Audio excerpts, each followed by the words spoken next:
सच्चाई बोले। जो डूबने वाला है वो कोई भी तिनका पकड़ लेता है, बात सही है कि नहीं?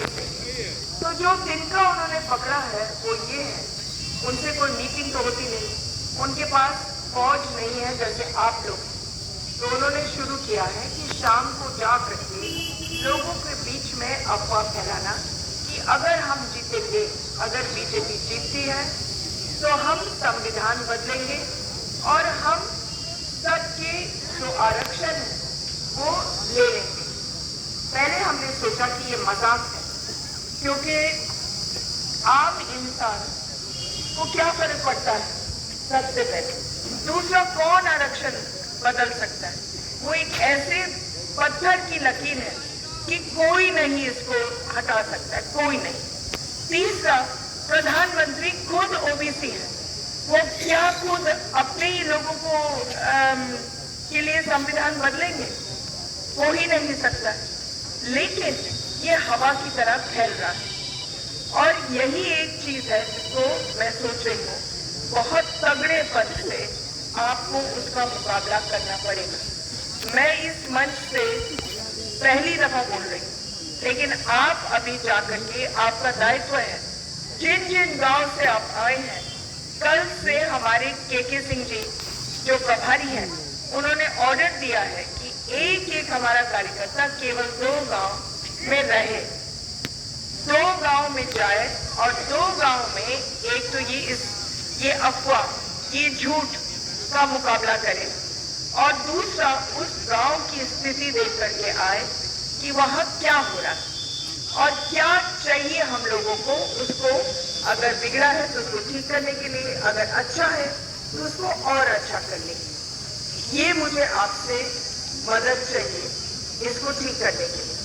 बाकी मुझे और कुछ कहना ही नहीं है। आप मेरे हो, मुझे गर्व है इस इलेक्शन में आपने निस्वार्थ, आपने इतनी मदद की है कि हम भूल नहीं सकते। आप अभी नहीं, 5 साल से निस्वार्थ काम कर रहे हैं। आपको मालूम था ना विधायक बनने वाले हैं ना सांसद बनने वाले हैं, लेकिन फिर भी हर दफा आप हर मीटिंग पर आते हो। जब भी मैं गांव जाती थी आपने इकट्ठा लोगों को किया है, आपने उनकी शिकायतें मेरे पास लाए, आपने हर दफा हर गांव की मुसीबतों को देख करके या तो मुझे कहा या तो विधायक जी को कहा या तो अपने आप उनको आपने ठीक किया और मैं इसके लिए धन्यवाद करती हूँ। जो मंच पर बैठे हुए नेतागण, इन्होंने अब 2 महीने हो गए और 2 महीने में इन्होंने हम सब लोग बहुत काम कर रहे हैं। आपने देखा है कि मैं आपसे कोई कम तो काम करती हूँ, शायद बहुतों से ज्यादा भी काम करती हूँ, क्योंकि जो नेता या नेतृत्व देता है वो सबसे आगे रहता है, सबसे पीछे नहीं। मैं किसी को कुछ नहीं बोलती हूँ जो मैं खुद नहीं करती, और यही ताकत मुझे चाहिए आपसे, ये मेहनत मुझे आपसे चाहिए। मैं धन्यवाद आपसे फिर देती हूँ। आप लोग आए हैं, कड़ी धूप में बैठे हैं, घंटों से बैठे हैं। जो मैंने आपको बोला है कि जो झूठ फैल रहा है केवल आप ही मुकाबला कर सकते हैं। मेरा बहुत बहुत प्यार आपके साथ है। जय हिंद। धन्यवाद माता जी।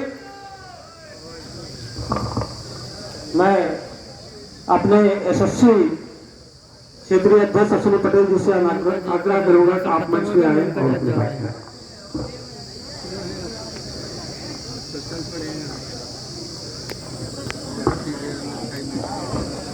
बहुत बहुत धन्यवाद। आज इस सुल्तानपुर लोकसभा के आम चुनाव में हमारे बीच में बहुत ही लोकप्रिय जनप्रिय नेता, जिनको आपने सांसद बनाया है और आगे भी वह सांसद रहने वाली है, वह उनके लिए यह पूरा पिछड़ा वर्ग समाज जिस तरीके से पूरे मुस्तैदी के साथ आज यहाँ उपस्थित है, मैं एक ही आप सबसे अपील करते हुए इस कार्यक्रम के समापन की घोषणा करूंगा कि आप सभी अपने अपने क्षेत्रों पर जब जाइएगा। भाई साहब, माननीय मोदी जी ने धारा 370 हटाने का काम किया है। आप सभी अपने अपने बूथ पर 370 वोट प्राप्त करके श्रीमती को यहाँ सुल्तानपुर से 3,70,000 वोटों से बनाने का काम करेंगे, ऐसा मैं आप सबसे आह्वान करता हूं। मित्रों, माननीय मोदी जी ने प्रभु श्री राम का दिव्य और भव्य मंदिर निर्माण किया। एक उन्होंने